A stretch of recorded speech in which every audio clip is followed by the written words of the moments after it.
अस्सलाम वालेकुम। आज मैं आपके साथ शेयर कर रही हूँ यखनी पुलाव की रेसिपी। ये देगी यखनी पुलाव की रेसिपी है। तो इसको बनाने के लिए सबसे पहले तैयार करेंगे हम यखनी। यखनी को मैं कुकर में तैयार करूँगी क्योंकि मैं मटन की यखनी बना रही हूँ, तो यहाँ पर मैं कुकर में इसको तैयार करूँगी। इसके लिए मैंने 1 kg ले लिया है मटन। यखनी के लिए यहाँ पर पोटली बनाना है, उसमें मैं डालूँगी 2 चम्मच धनिया, ये साबुत धनिया है, और 2 चम्मच इसमें डालूँगी सौंफ, 2 से 3 काली मिर्च और 2 से 3 ही लौंग डालना है, एक छोटी हरी इलायची और एक छोटा टुकड़ा दालचीनी का। ये सारी चीज़ें डालकर इसकी एक पोटली बना लें और अभी इसको यखनी में पकाना है। गोश्त में मैं इसको डाल दूँगी। मैं डाल दूँगी 3 बे लीव्स, तेज़ पत्ते, और यहाँ पर मैं डाल रही हूँ एक स्मॉल साइज़ की प्याज, एक लहसुन डाल दिया है मैंने, उसको अलग कर लिया है लहसुन की कलियों को, और एक टुकड़ा डाल देंगे इसमें अदरक का। बस इसमें अब 2 गिलास पानी डालकर और नमक डाल दें। नमक आप अपने टेस्ट के हिसाब से डालें, और नमक हमें यहाँ पर कम रखना है क्योंकि अभी चावल में भी नमक डालना है बिरयानी के। तो यहाँ पर मैं 1 टेबलस्पून नमक डाल दूँगी, 1 टेबलस्पून।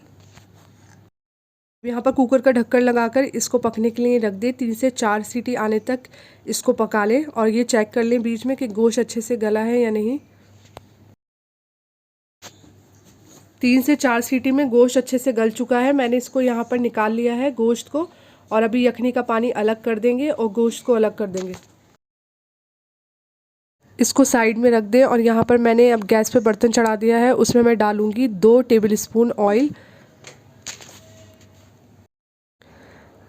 ऑयल मैंने रिफाइंड लिया है यहाँ पर।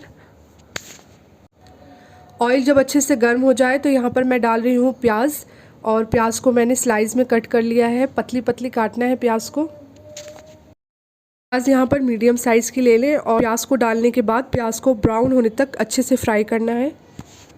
प्याज अच्छे से ब्राउन हो चुकी है। यहाँ पर डाल दूँगी कुछ खड़े मसाले में, जिसमें मैं ले रही हूँ 1/2 टीस्पून ज़ीरा, 1 से 2 हरी इलायची, 3 से 4 काली मिर्च और 3 से 4 ही इसमें लौंग डाल देंगे। एक छोटा टुकड़ा ले लेंगे दालचीनी का, और एक छोटा टुकड़ा ही ले लेंगे जायफल का।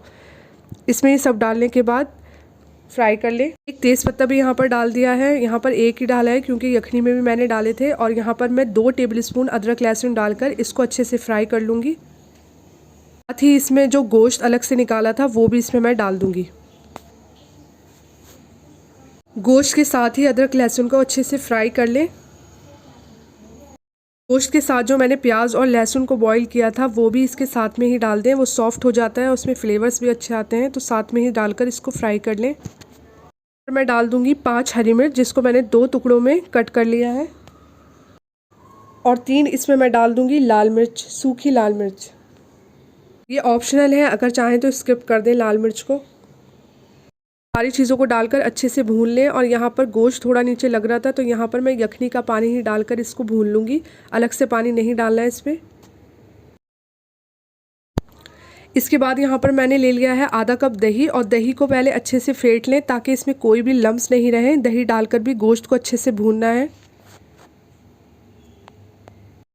दही डालने के बाद 3 से 4 मिनट तक बहुत अच्छे से इसको भून लें।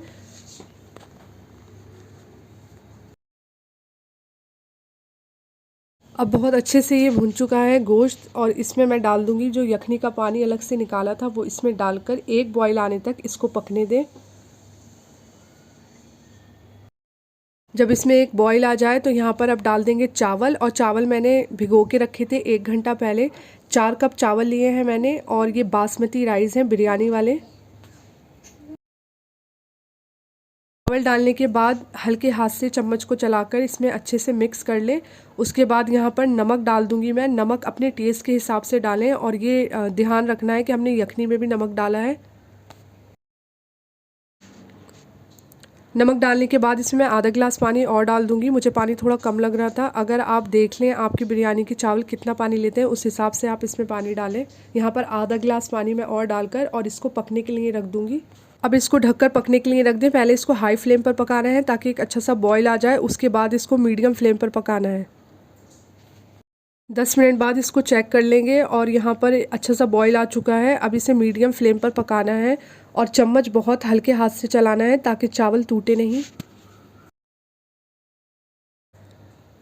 3 से 4 मिनट बाद चम्मच की मदद से चावल को हल्के हाथ से ऊपर नीचे कर लें। और यहाँ पर अब मैं डाल दूँगी फूड कलर, और फूड कलर में 3 से 4 मैंने डाल दी हैं केवड़ा वाटर। ये डालने के बाद अब इसको कवर करके रख दें। और अब इसका चावल अच्छे से पक चुके हैं, दम लगाना है तो एक कपड़ा ले लें जिसको चारों तरफ से कवर कर दें, जितनी भी भाप है वो बाहर नहीं आए, इसी में ये अच्छे से पक जाए, दम लग जाए इसमें।